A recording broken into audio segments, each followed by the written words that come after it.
नमस्कार दोस्तों, एक नए और मजेदार विश्लेषण में स्वागत है।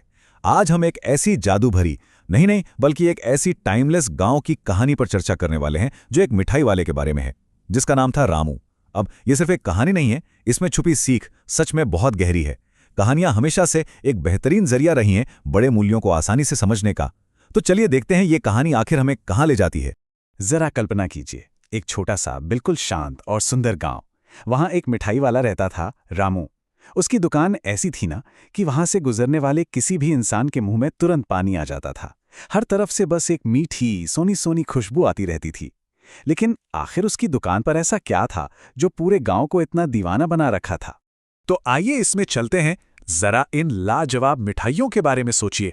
गरम गरम जलेबी, गोल मटोल लड्डू, नरम बर्फी और बिल्कुल रसीले रसगुल्ला, ये सब इतनी रंग बिरंगी और मजेदार मिठाइयां थीं जिन्हें देखते ही बस मुंह में पानी आ जाए।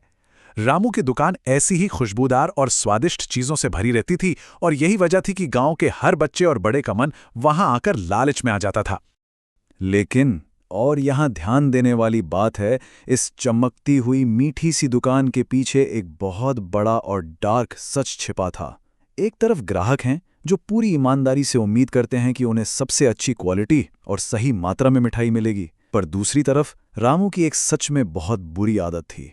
वो हद से ज्यादा लालची था। वो मिठाई बनाते वक्त जानबूझकर सस्ती चीजें मिलाता और फिर उन्हें महंगे दाम पर बेचता। यहाँ तक कि जब मासूम बच्चे उसके पास आते ना, तो वो उन्हें भी कम मिठाई देकर ज्यादा पैसे वसूल लेता था। एकदम गलत बात है ना? तो जैसा कि हर अच्छी कहानी में होता है, एक दिन सब कुछ पलट गया। गांव में अचानक एक अजीब सा बूढ़ा आदमी आया। वो वहां के लिए बिल्कुल अनजान था और सीधे रामू की दुकान के काउंटर पर चला गया। ये इस पूरी कहानी का एक बहुत बड़ा टर्निंग पॉइंट है, क्योंकि सच बताऊं, ये बूढ़ा आदमी कोई आम ग्राहक तो बिल्कुल नहीं लग रहा था। उसने आके बड़े ही आराम से एक बहुत ही सीधी और सरल सी मांग रखी। उसने कहा, भैया मुझे 1 किलो सबसे अच्छी मिठाई दे दो। अब ये सुनने में एक बहुत ही आम सी रिक्वेस्ट लग सकती है, लेकिन ध्यान देने वाली बात यह है कि ये पल सीधे तौर पर रामू के कैरेक्टर और उसकी नीयत का एक बड़ा टेस्ट था। पर जैसा कि हम पहले से जानते हैं, रामू के अंदर का लालच उसके दिमाग पर पूरी तरह हावी था। उसने अपने मन में एरोगेंस के साथ सोचा, अरे इस बुड्ढे को क्या पता चलेगा। और बस यही अहंकार भरी सोच रखते हुए उसने जल्दी से पुरानी और थोड़ी खराब हो चुकी मिठाइयों को मिक्स किया और उस बुढ़े आदमी को थमा दिया। उसने एक पल के लिए भी अपनी ईमानदारी के बारे में सोचा तक नहीं। लेकिन यहाँ उस बूढ़े आदमी का रिएक्शन सच में बिल्कुल अनएक्सपेक्टेड था। उसने चुपचाप वो मिठाई ली, एक रहस्यमयी मुस्कान के साथ रामू की तरफ देखा और बस इतना बोला, धन्यवाद रामू, कल मिलते हैं। इस छोटी सी बात ने रामू को पूरी तरह से कंफ्यूज कर दिया। मतलब उस बूढ़े ने कोई गुस्सा नहीं किया, मिठाई चेक तक नहीं की, बस एक अजीब सी शांति के साथ कल मिलने का वादा करके चला गया। तो अब एक बड़ा सवाल उठता है कि अगली सुबह आखिर क्या हुआ? ये कहानी का वो हिस्सा है जहां एक ऐसा अनबिलीवेबल और मैजिकल ट्विस्ट आता है जिसकी रामू ने अपने बुरे से बुरे सपने में भी कल्पना नहीं की होगी। एक ऐसा ट्विस्ट जो सच में सब कुछ बदल देने वाला था। जैसे ही अगली सुबह हुई ना, दुकान पर एक भयानक चमत्कार हो गया। जितनी भी मिठाई रामू ने बनाई थी और आगे जो भी वो बनाता जा रहा था, वो सब छूते ही पत्थर बन रही थी। जी हां, बिल्कुल पत्थर।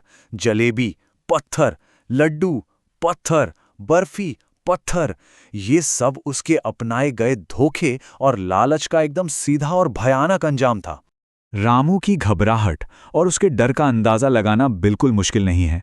वो पूरी तरह पैनिक में आ गया और चिल्लाया, अरे ये क्या हो गया, मेरी सारी मिठाई खराब हो रही है। उसकी सारी चालाकी अब उस पर ही भारी पड़ रही थी। एक मिठाई वाले के लिए उसकी दुकान की सारी मिठाइयों का अचानक पत्थर बन जाना उसका सबसे बड़ा डर था, जो अब हकीकत बन चुका था। और ठीक उसी वक्त वही रहस्यमयी बुढ़ा आदमी दुकान पर वापस आया, पर इस बार वो बिल्कुल आम नहीं था। रामू की डर से फैली हुई आंखों के ठीक सामने वो बुढ़ा आदमी अचानक एक शक्तिशाली जादूगर में बदल गया, एकदम चमत्कार की तरह। ये वही जादूगर था जिसने पिछले दिन रामू की नीयत को परखने के लिए एक आम ग्राहक का रूप लिया था। जादूगर ने पूरे अधिकार और एक कड़ी आवाज में उसे डांटते हुए कहा, रामू, तुमने लोगों को धोखा दिया, इसीलिए तुम्हारी मिठाई भी तुम्हें धोखा दे रही है। और दोस्तों, ये इस किस्से में आने वाला सच्चा पोएटिक जस्टिस है।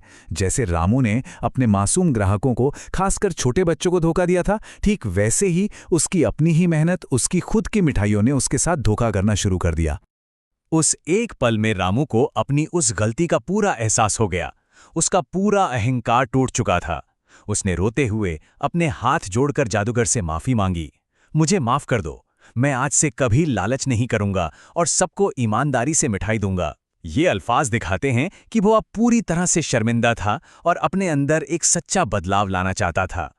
जादूगर ने उसके आंसुओं और उस सच्चे पश्चाताप को महसूस किया और उसे सुधारने का एक आखिरी मौका देने का फैसला किया। फिर एक मैजिकल स्पार्क हुआ, पूफ, और अचानक वहां एक बड़ा चमत्कार हुआ। सारी पत्थर बन चुकी मिठाइयां वापस पहले की तरह स्वादिष्ट और बिल्कुल नरम हो गईं। एक सच्चे पश्चाताप ने उस पूरी बर्बादी को वापस ठीक कर दिया था। उस जादुई दिन के बाद से ना, रामू सच में पूरी तरह बदल गया। उसने जादूगर से किया हुआ अपना वादा बिल्कुल निभाया। अब वो सबको सही दाम में अच्छी और ताज़ी मिठाई देता और हर ग्राहक से बहुत प्यार से बात करता था। इस ईमानदारी का असर ये हुआ कि उसकी दुकान पूरे गांव में सबसे फेमस और पसंदीदा मिठाई की दुकान बन गई। तो इस पूरी घटना का सबसे अहम मुद्दा क्या निकल कर आता है? ये कहानी हमें दो मुख्य सीख देती है। पहली, कि लालच बुरी बला है। ये इंसान को शुरू में फायदा जरूर दिखाता है, पर अंत में हमेशा बर्बादी ही लाता है। और दूसरी, ईमानदारी से काम करने वाले को हमेशा असली सफलता मिलती है। जो लोग ईमानदार होते हैं, उनकी मेहनत आखिर में कभी बेकार नहीं जाती। आइए इस मजेदार विश्लेषण को इस एक जरूरी सवाल के साथ खत्म करते हैं। हम अपनी रोजमर्रा की जिंदगी में छोटी छोटी बातों में ही सही, लालच के बजाय ईमानदारी को कैसे चुनेंगे? क्योंकि रामू की तरह हमारी हर एक छोटी चॉइस हमारा कैरेक्टर डिसाइड करती है। इस मॉरल को अपने अंदर उतारने पर विचार करना सच में बहुत जरूरी है। इस बेहतरीन कहानी को समझने और इस चर्चा का हिस्सा बनने के लिए बहुत बहुत शुक्रिया।